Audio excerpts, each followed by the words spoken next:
Prophet of our loving God into the whole Almeida family. Magandang hapon po. At kailanman hindi po natin malilimutan ang mga turot alaala. Ating pong beloved Arbos, and Pastor, our beloved Mama Dear. At magandang hapon sa inyo lahat. Sa lahat po ng ating mga pinagpalang kapatiran, mga viewers sa ating live webcast. Especially po sa ating beloved Ted, beloved Minister Luke, sa Kalamamahal sa Buhay. Sa dako po ng USA, maging sa ating beloved Kuya James. Diyan po sa dako ng San Francisco, purihin ang ating pinakamalapit Yesu Kristo. At ang ating pong tatalakayin, mga minamahal, sa araw na ito, pamagatan po nating childhood and youth are vanity. Childhood and youth are vanity. Sa Tagalog, mga minamahal, ang kabataan at ang kasariwaan ng buhay ay walang kabuluhan. Ang kabataan at ang kasariwaan ng buhay ay walang kabuluhan. Sa English, childhood and youth are vanity. Basahin po natin ang ating teksto, kindly po sa ating mga beloved Bible readers. The book of Jude, the book of Ecclesiastes, chapter 11, verse 10. Therefore, remove sorrow from thy heart and put away evil from thy flesh, for childhood and youth are vanity. The book of Jude. The book of Jude.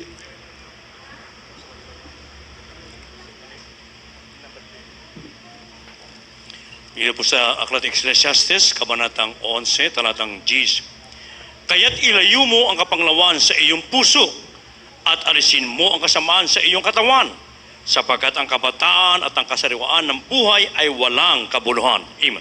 Purihin ang ating pinakamalapit Yesu Kristo. Ang ating Diyos na buhay sa langit, ang ating mapagpalang Diyos, ang ating pinakamalapit Yesu Kristo, ang magpala ng kanyang banal salita. Ating pong tinatalakay, childhood and youth are vanity, o ang kabataan at ang kasariwaan ng buhay ay walang kabuluhan. Dahil atin niyang mapapansing, mga minamahal, kahit merong pang pandemic, mga minamahal, ang mga kabataan, mga minamahal, sa kasarwaan ng kanilang buhay, sa kanilang kabataan, mga minamahal, ating makikita, maging sa balita, mga minamahal, mga teenager, nagrambulan, nagbarilan, naghampasan sa ulo, mga minamahal, dahil inaakala nilang yon ang kanilang buhay.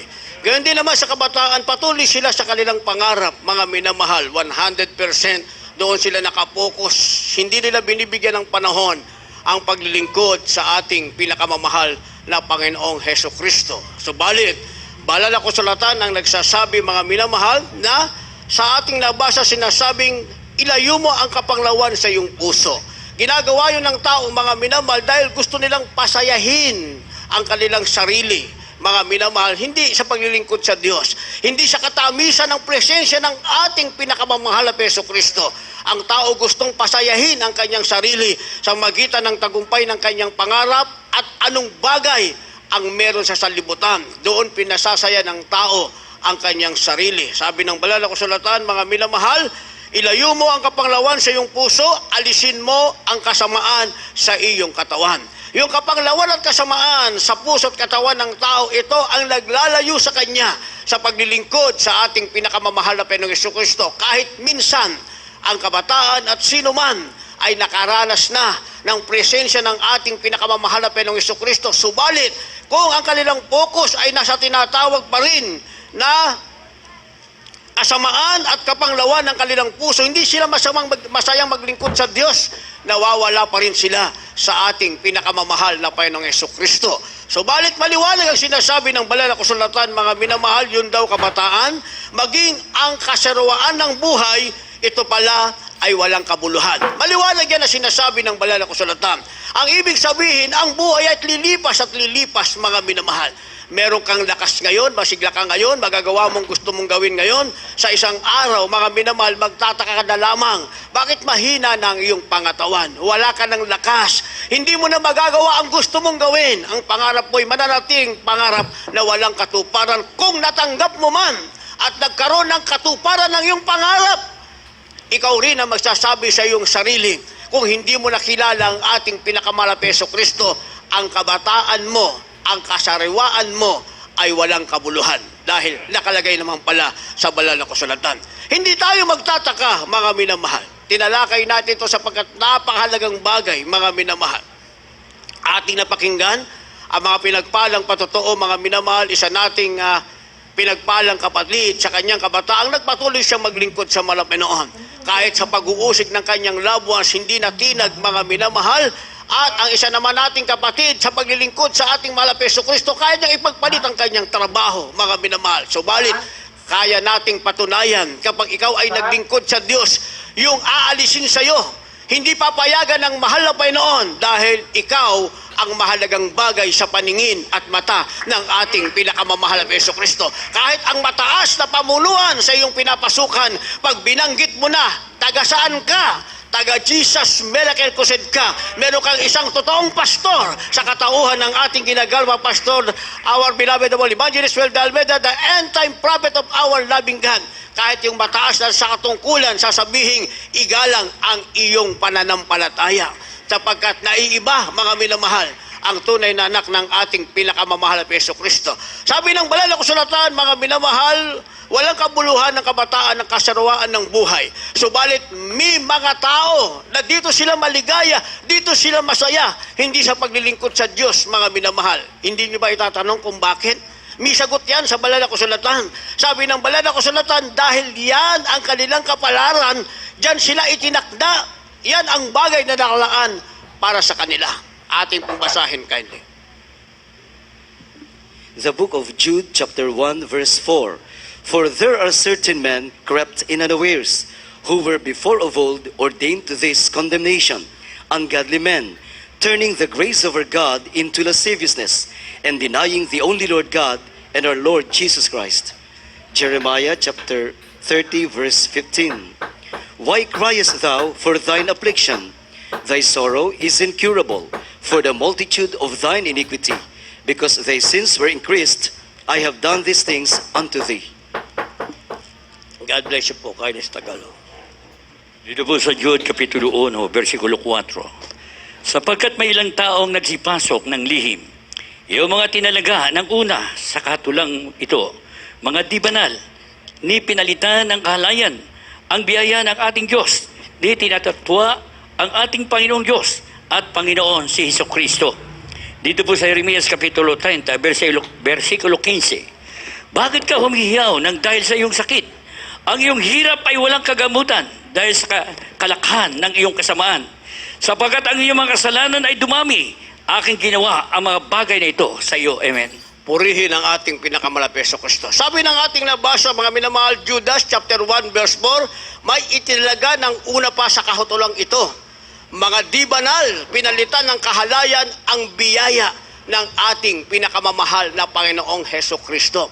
Kaya tayo naaawa, tayo nahabag, mga minamahal. Pero yan ang kanilang kapalaran, mga minamahal. Itinalaga sila para sa pagkapahamak. Gayong tayo naman ay pinagpala, itinalaga sa kaligtasan ng ating pinakamamahal na Panginoong Hesus Kristo. Sabi ng banal na kasulatan, itatanong ba natin bakit gano'n ang kanilang kapalaran? Doon sila nakatalaga.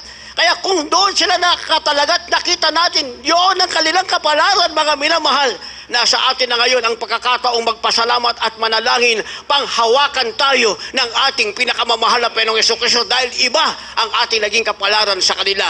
Gayunpaman, ang katotohanan, mga minamahal, yun din ang ating pinanggalingan. Subalit kinahabagan tayong lubos ng ating pinakamamahal na Panginoong Hesus Kristo sa ating kalagayang hindi kaaya-aya sa harap ng ating pinakamamahal na Hesus Kristo. Pinili tayo at hinugasan ng banal na dugo ng ating pinakamamahal na Panginoon. Kaya ano ang naghihintay na kapalaran? Minsan kasi ang iba gumagaya na lamang, mga minamahal. Bakit ang mga batang ito, mukhang ito na ang kanilang buhay? Ang kabataang ito, mukhang ito na ang kanilang buhay, mukhang masaya sila sa buhay na ito. Mapanood mo na lamang ng rambulan, nagbarilan, nagpatayan, mga minamahal. Pagkatapos kapag in-interview mo, mga minamahal, wala namang kibo.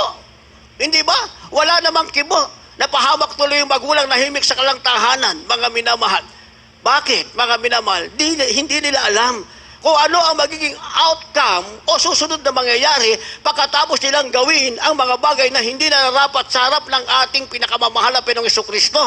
Ano ba ang susunod na mangyayari, mga minamahal, kung ang isang tao ay nakatalaga ng una pa sa kahatulan, mga di banal na pinalitan ang kahalayan ng biyaya ng Diyos? Dahil ang biyaya ng Diyos, mga minamahal, ikaw ay baguhin.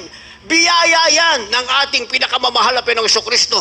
Pag tinawag ka na ng ating pinakamamahal na Panginoon, nasa iyo na ang biyaya.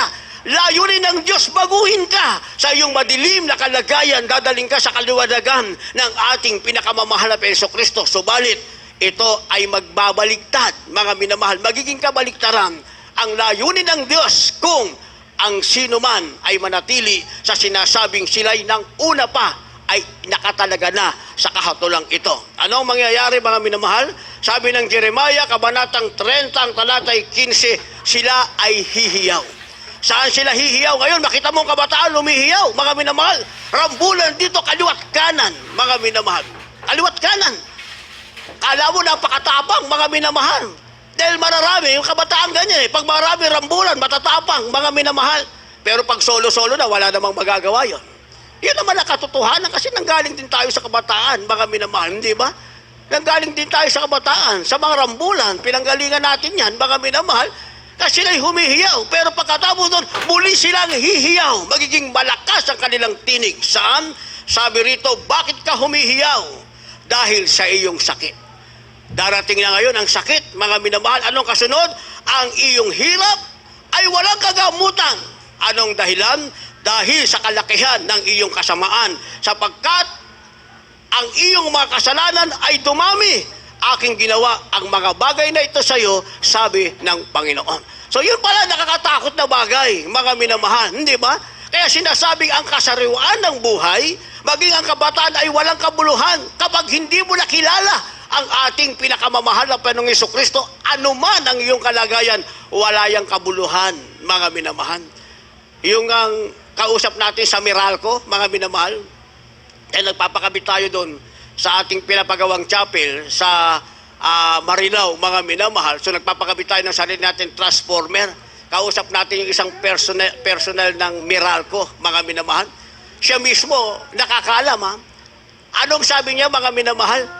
Yun daw mayayaman ay hindi nakatulong ang kanilang kayamanan para magdagdagan ang kanilang buhay nang malaman nilang sila ay positive na sa COVID-19, mga minamahal.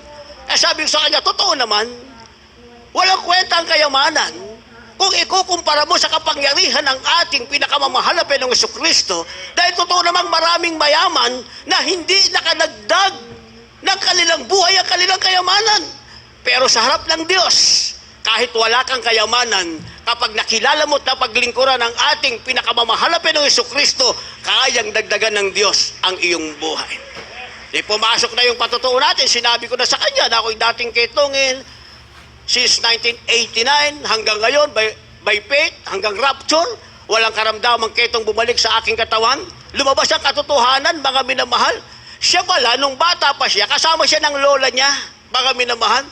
Sabi niya, actually, nanggaling na ako dyan sa inyo. Kasama ko yung lola ko. Hindi nagtataas ng kamay, nag-hallelujah, praise the Lord. Nung nawala na yung kanyang lola, mga minamahal, nawala rin siya sa paglilingkod sa Diyos. Pero meron siyang naunawaan, mga minamahal, kung ano man ang meron ka, pagdating ng pandemya, hindi mo rin pakikinabangan, ang Diyos pa rin sa langit ang hahanapin mo para maduktungan ang buhay mo. Niyayaya natin sa gawain ng malapay. Siya ngayon nag-asikaso ng ating transformer doon. Nagpakabit tayo ng ating sariling transformer, mga minamahal. Kaya sabi ng banal na kasulatan, mga minamahal, ito ang gagawin ng Diyos. Kung masayang ang iyong buhay, hindi tayo nakasento sa kabataan lamang. Baka sabihin na matatanda, paano naman kami? Ang ibig sabihin natin, habang may buhay ka, huwag mong sabihin ikaw ay nasa edad na, huwag mong sabihin ikaw ay nasa kabataan pa, habang may buhay ka, walang kabuluhan yan. Walang kabuluhan kung hindi ka maglilingkod sa ating pinakamamahal na Jesucristo. Mula sa kabataan na ikaw ay may lakas, alert ang iyong pag-iisip, hanggang sa meron ka ng edad, may buhay ka pa. Nakilala mo ang ating mahal na Panginoon. Anong sabi ng banal na kasulatan? Ikaw ay magbabagong lakas na parang agila. Bibigyan kang lakas ng ating pinakamamahal na Panginoong Jesucristo. Ang mahalaga ay makilala mo ang Diyos at dapat mong paglingkuran. Dahil kung hindi, sabi ng ating nabasa, ayaw mo sa hindi, ikaw ay hihiyam. Hindi sa pagtatagumpay, hindi sa bagay na na-achieve mo sa iyong sariling pagsisikap. Sabi ng banal na kasulatan, ikaw ay hihiyaw sa sakit mo na walang kagamutan. At ikaw ay magtatanong, bakit dumating sa akin ang bagay na ito? Ang simpleng sagot ng ating pinakamamahal na Jesucristo, dahil dumami ang iyong kasalanan sa harap ng ating mahal na Panginoon. Sa makatuwid, isang bagay lang naman ang ating dapat tandaan. Palaging sinasabi ng ating beloved Armand Evangelist Well de Almeida, the end-time prophet of our loving God. Ano ba ang bunga ng kasalanan, mga minamahal? Ang bunga ba ng kasalanan, magandang buhay, kalusugan ng pangatawan, at kapayapaan? Matutulog ka ba sa gabi na ikaw ay merong kapayapaan kung mahabang maghapon ang iyong ginawa ay kasalanan? Sabi ng banal na kasulatan, ang bunga nito ay karamdaman pa rin. Darating pa rin ang kamatayan. Sabi ng banal na kasulatan, ginawa ito ng Diyos dahil dumami ang kasalanan ng tao sa harap ng ating pinakamamahal na Jesucristo. Kaya sabi ng banal na kasulatan, mga minamahal, dapat nating maunawaan na ang mukha ng Diyos ay laban sa nagsisigawan ng masama, subalit ang kanyang mata ay nakatitig sa gumagawa ng mabuti. Isang bagay na katotohanan, mga minamahal. Ating pong basahin kindly. In the book of Psalm chapter 34, verse 16, the face of the Lord is against them that do evil, to cut off the remembrance of them from the earth. Verse 15, the eyes of the Lord are upon the righteous, and his ears are open unto their cry. God bless you po. Dito po sa Aklat ng Mga Awit, Kapitulo 34, versikulo 16 at 15. Ang mukha ng Panginoon ay laban sa kanila na nagsisigawa ng kasamaan upang ihiwalay ang alaala sa kanila sa lupa. Ang mga mata ng Panginoon ay nakatitig sa mga matuwid at ang kanyang mga pakinig ay nakabukas sa kanilang daing. Palakpakan muna natin ang ating pinakamamahal na Panginoon. Lahat magsabi ng praise the Lord. Dalawang bagay ito na dapat nating maunawaan, mga minamahal, para mapahalaga natin anuman ang buhay meron tayo ngayon. Tayo nasa kabataan, tayo nasa edad na, mga minamahal, mapapahalaga natin ang natitirang buhay para sa atin sa daigdig na ito ay mailaan natin sa ating pinakamamahal na Panginoong Jesucristo. Hindi yung magkasya tayo sa anumang bagay na meron tayo. Sapat na tayo, masaya tayo nito, ito na ang ating buhay. Hindi po, mga minamahal, ang tunay na buhay pala, kahit ako, natuklasan ko ang tunay na buhay, yung ikaw ay maglingkod sa ating pinakamamahal na Panginoong Jesucristo. Dahil nung ako hindi na makapagtrabaho, mga minamahal, humiwalay ako ng negosyo sa aking mahal na nanay, naging matagumpay ako sa negosyo, mga minamahal. Sa Muñoz Market, ako ang pinakabatang negosyante dyan. Kaya kong ihinto ang lahat ng deliver, kukunin ko, babayaran ko ng cash, nasa akin lahat ng produkto, mga minamahal. Pero isang araw, hindi ko na kayang itayo ang aking katawan dahil malala na ang aking karamdamang ketong. At ang tanging paraan, itapon sa leprosayo at maghintay ng kamatayan. Kaya nga, baliwala nga namang merong bagay. Hindi mo sabihin, okay na ako rito, masaya na ako rito, hindi ko na kailangan pang maglingkod sa Diyos. Hindi ko na kailangan maghirap pa, dumalo ng 3 times a week. Hindi ko na kailangan mag-webcast pa, mag-load pa. Pero pagka sa pangsalimutan, mga minamahal, kahit mangutang ng pan-load, talagang mag-load, mga minamahal. Pero pag sa webcast, ay wala na akong load. Pag sa webcast, wala nang load. Pag TV program na natin, mga minamahal, di ba? Pag TV program na, sabi ng nanay niya, manood ka ng webcast para sumigla ang iyong spiritual. Ang sagot ng anak, nay, wala akong load. Pero pag tapos na ang webcast hanggang umaga, diretso, mga minamahal, diretso. Ibig sabihin, meron pa rin load, mga minamahal. Hindi yun ang buhay. Dapat nating maunawaan, sabi ng ating nabasa, Psalms 34, verse 16, ang mukha ng Panginoon ay laban sa kanila na nagsisigawan ng kasamaan upang ihiwalay ang alaala sa kanila sa lupa.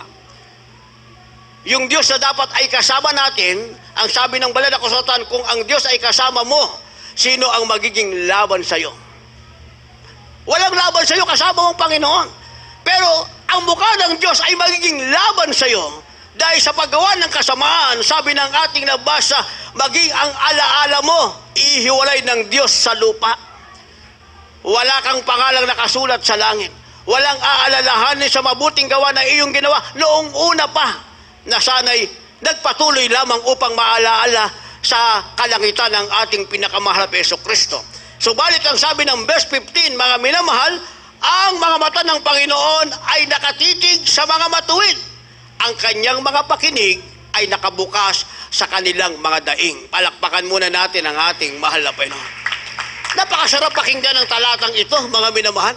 Saan nakatingin ang mata ng mahal na Panginoon? Sa napakaraming tao sa daigdig, mga minamahal.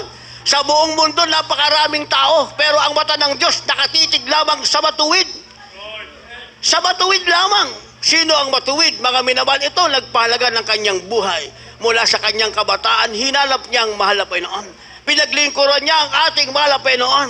Kahit itakwil pa siya ng kanyang magulang, ipaglalaban niya ang Diyos na kanyang natagpuan sa katotohanan ito ng Jesus Miracle Crusade International Ministry. Gagawa siya ng pamilya, ituturo niya sa kanyang mga anak, hindi niya kalilimutan.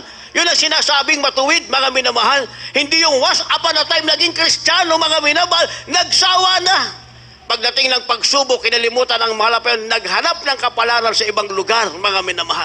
Kaya palagi nating sinasabi, pagkatapos ng Diyos sa Jesus Miracle Crusade, ang tanong, meron pa bang ibang Diyos sa iba, mga minamahal? Meron pa ba tayong ibang Diyos na masusumpungan?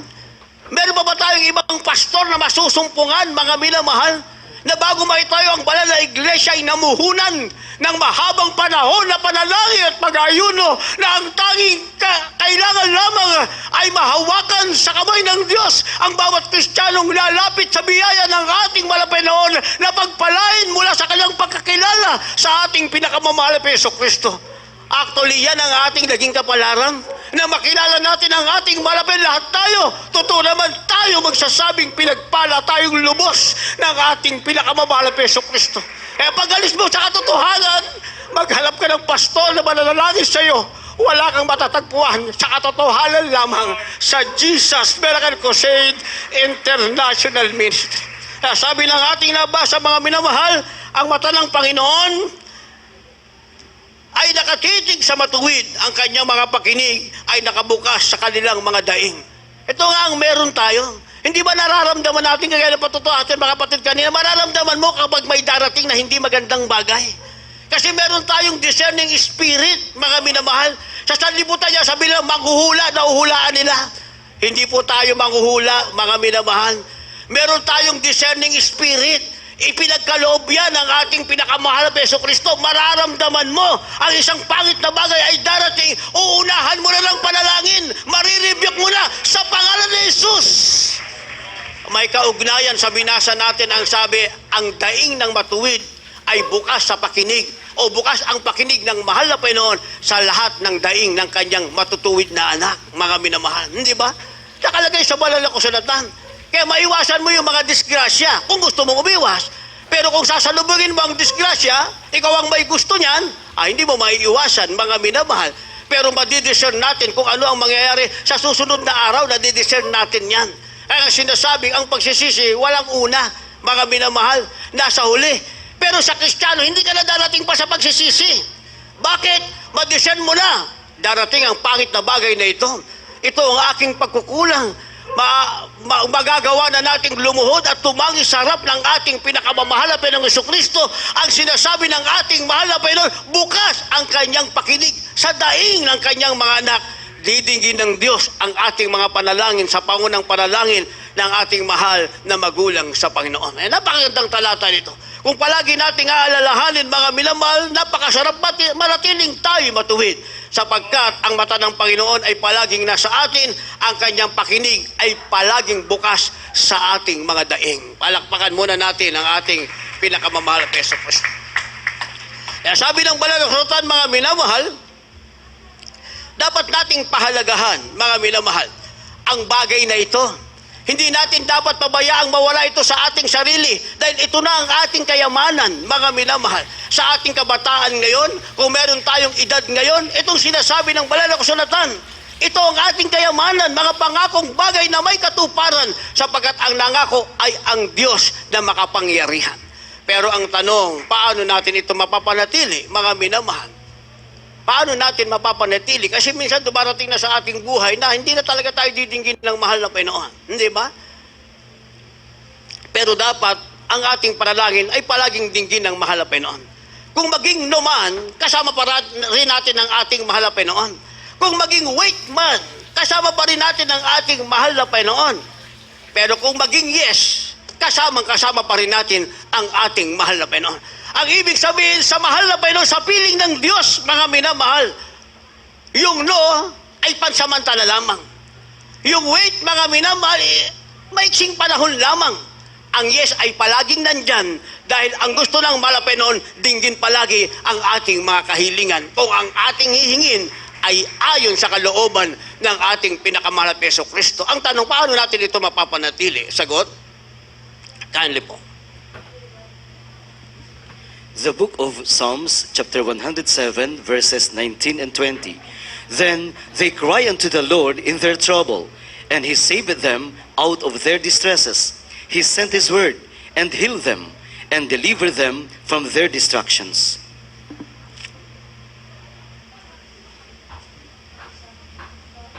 Ito po sa mga awit, Kabanatang 107, talatang 19 at 20.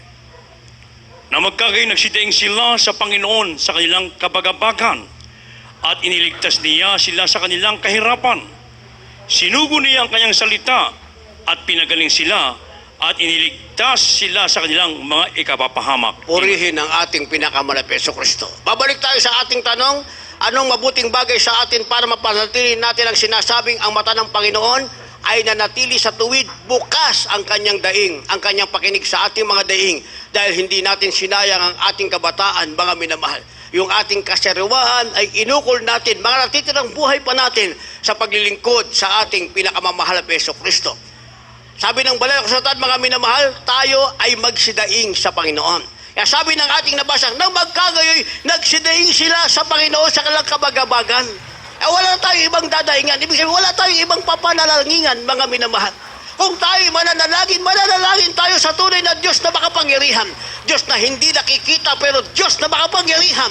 Walang iba ang ating pinakamamahal na Panginoong Jesucristo. Dahil ito ang problema sa tao. Hindi na marunong manalangin, mga minamahal. Ang alam na panalangin, yung paulit-ulit na walang kabuluhan.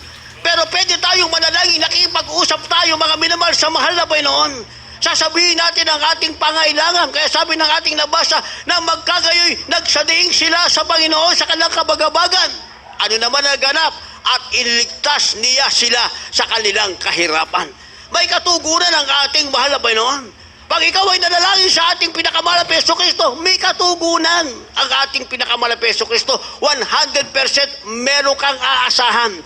Hindi ka magbabaka sakali, mga minamahal. Tiyakan. Ang sabi ng verse 20, sinugo niya ang kanyang salita at pinagaling sila at iligtas sila sa kanilang mga ikapapahamak. Pagsugo ng salita ng Diyos, tanggapin mo ito. Ito ang ating kailangan sa lahat ng bagay, mga minamahal, ang tanging salita ng ating pinakamamahal na Panginoong Jesucristo. Ngayon, pag tilanggahin natin ang salita ng Diyos, mga minamahal, umasa tayo sa maraming salita, mga minamahal, salita na walang katunayan, walang katibayan. Pero pag wala lang magagawa, isa lang naman ang sasabihin, ipasa Diyos mo na lang, o sa Diyos ka rin babalik. Kaya sa simula pa, simulan mo na sa mahal na Panginoong Jesucristo, doon ka na kagad manalangin ang salita kagad ng ating pinakamahal na Jesucristo, ito kagad ang ating kukunin, mga minamahal. Kaya sinasabi dito, mga minamahal, ang Diyos ay kayang magligtas sa kahirapan, kaya kang alisin sa kabagabagan, ang Diyos ay kaya kang pagalingin sa iyong karamdaman at kaya kang iligtas sa pagkapahamak. Ayun na nakasulat dito. Psalms 107 verse 19 and 20. Kung ikaw ay dadaing sa Panginoon, kung ikaw ay mananalangin sa Panginoon, sa ating pinakamamahal na Jesucristo, at tatanggapin mo ang kanyang salita. Palakpakan natin ang ating mahal na Panginoon. At kalakip nito, mga minamahal, ang ating paglakad na nakalulugod sa mahal na Panginoon. Para ang ating makaaway ay magiging tiwasan. Ibig sabihin, wala siyang magagawa laban sa iyo. Basahin po natin kahit. In the book of Proverbs, chapter 16, verse 7, when a man's ways please the Lord, he maketh even his enemies to be at peace with him. Amen. God bless you po. Mga Kawikaan, Kapitulo 16, versikulo 7. Pagka ang mga lakad ng tao ay nakapagpapalugod sa Panginoon, kanyang tinitigusay sa kanya pati ang kanya mga kaaway. Amen. Pagka ang mga lakad ng tao ay nakapagpapalugod sa Panginoon, kanyang tinitiwasay sa kanya pati ang kanyang mga kaaway. Kaya kinakailangan ang ating lakad ay nakalulugod sa Panginoon. Sabi ng ating nabasa, kapag ang lakad ng tao ay nakalulugod sa Panginoon, kanyang tinitiwasay pati ang kanyang mga kaaway. Kaya ang kaaway ng Kristiyano walang magagawa, tiwasay lang siya. Ang ibig sabihin, wala siyang kapangyarihan sa Kristiyano. Kung ang Kristiyanong ito, ang kanyang lakad ay nakalulugod sa ating pinakamamahal na Jesucristo. Ano ba yung ating kaaway, mga minamahal? Sabihin natin, isa na yung kakulangan ng pananampalataya. Kahanga-hanga, mga minamahal, na-adapt ng ating mga kapatiran ang pananampalatayang itinuro ng ating mahal na magulang sa Panginoon. Kung magugutom ka lang, si Kristo nasa iyo pa rin. Kung mawawala ka ng trabaho, si Kristo nasa iyo pa rin. Kasama mo pa rin ang mahal na Panginoon. Pero dahil lumalakad kang nakalulugod sa Panginoon, titiwasayin ng Diyos ang iyong mga kaaway. Kahit kataas-taasan pa sa isang kumpanya, sabihin natin, director, CEO, mga minamahal, marinig nila ang Jesus Miracles and International Ministry na ang pastor, ang ating ginagalang mahal na pastor, sila mismo ang magsasabing, igalang ang iyong pananampalataya. Nakalagay pala sa banal na kasulatan, mga minamahal. Maliban na lamang nag-wave ang ating pananampalataya. Nag-wave. Bakit nag-aalinlangan tayo? Naku, sayang ang pwesto ko. Pag hindi ako nagpabaksin nito, mawalan ako ng pwesto rito. Wala na akong hanap buhay. Yun ang sinabi natin eh. Hindi ba? Kaya pag sinabi natin, mawala kung mawala, basta si Kristo, huwag mawala sa akin, walang mawawala sa iyo. Si Kristo, nasa iyo pa rin. Bakit natin nasasabi? Napapakinggan natin. Buhay na patotong, napapakinggan natin. Sinasabi ng banal na kasulatan, mga minamahal, walang nag-iwan ng ina, ng ama, ng kapatid, na babae, lalaki, kanyang kabuhayan, na siya ay malulugi, bagkos tatanggap siya ng makalibong beses alang-alang sa pangalan ng ating pinakamamahal na Jesucristo. Biblical, mga minamahal. Pag hindi natin pinabayaan ang ating mga pero nanatilit pa rin tayo sa pananampalataya, ang Diyos ang palagi nating iisiping may-ari ng lahat ng bagay. Hindi ba? Nagkataon lang, mga minamahal, sa sanlibutan ang may-ari ng mga kumpanya ay yung may-ari ng kumpanya. Hindi ba? Sila mga CEO, mga minamahal. Sila yung mga director, mga minamahal. Pero behind them, merong lubos na makapangyarihan naglagay din sa kanila dyan. Walang iba ang ating pinakamamahal na Panginoong Jesucristo. Narito ka ngayon sa mababang kalagayan, mga minamahal. Pinaglalaban mo ang iyong pananampalataya. Ang binabanggit mo ang pananampalataya sa Diyos na iyong pinaglilingkuran sa ating pinakamahal na Jesucristo. Wala silang magagawa dahil nakalulugod ang iyong lakad. Ang sabi, titiwasayin ng Diyos, maging ang iyong makaaway, walang magagawa laban sa iyo. Dahil lumalakad kang nakalulugod sa ating mahal na Panginoon. Hindi masasayang ang iyong kabataan.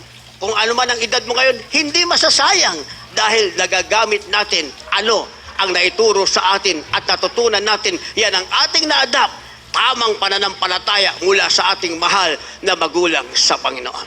Kaya sabi ng banal na kasulatan, mga minamahal, walang kalugihan para sa atin. Hindi masasayang ano ang ating kalagayan ngayon sapagkat ang pangako ng Diyos ay kaginhawahan, mga minamahal, maging ang ating pagtangis. Kung tayo tumatangis, papalitan ng kasayahan ng ating mahal na Panginoon. Last verse, kindly. Maghanda po ating magpaawit, mga manugtog. The book of Psalms, chapter 30, verses 6 and 11. And in my prosperity I said, I shall never be moved. Thou hast turned for me my mourning into dancing. Thou hast put off my sackcloth and girded me with gladness. God bless you. Sa aklat ng mga awit, Kapitulo 30, talatang 6 at 11. Amen. Tungkol sa akin, sinabi ko sa aking kaginhawaan, hindi ako makikilos kailanman. Iyong pinapaging sayaw sa akin ang aking tangis. Iyong kinalag ang aking kayong magaspang at binigkisan mo ako ng kasayahan. Purihin ang ating pinakamamahal na Jesucristo. Isipin niyo mga minamahal, sa verse 6 sinasabing yung kaginhawaan ay hindi makikilos. Ibig sabihin, yung kaginhawahan mo ngayon, yung meron tayo ngayon, sabi, hindi makikilos. Hindi ito magagalaw, wala makakakuha nito. Sapagkat ang nagbigay sa iyo niyan, ang ating pinakamamahal na Hesus Kristo. Tinawag tayo ng mahal na Panginoon, hindi para maghirap, para hindi tumangi sa sakit ng karamdaman. Tinawag tayo ng mahal na Panginoon sa kaginhawahan, kalakip nito. Ang sabi, tapos na ang ating pagtangis. Papalitan na ng Diyos ng tinatawag na kasiyahan. Yan ang nakalagay sa ating nabasa. Kaya ang mahalagang maglingkod tayo, patuloy sa ating malapenoon, huwag masayang anuman ang ating kalagayan ngayon, mula sa kabataan, meron tayong edad, ang natitira nating taon ng buhay, ipaglingkod natin sa ating pinakamamahal na Hesus Kristo. Tayong lahat ay tumayo, umawit sa ating pinakamamahal na Hesus. Hallelujah. Napakalagang bagay, mga minamahal, na maunawaan natin ito na ang ating kayamanan. Ito na ang meron tayo ngayon, ang makilala ang Diyos na ating pinaglilingkuran. Na ang kanyang mga pangako ay nagkaroon ng katuparan sa ating buhay. Na ang ating mga labi ay palaging sumisigaw ng pagtatagumpay upang itaas at ipahayag ang makapangyarihang pangalan ng ating pinakamamahal na Hesus Kristo. Tayo po'y umawi. Hallelujah.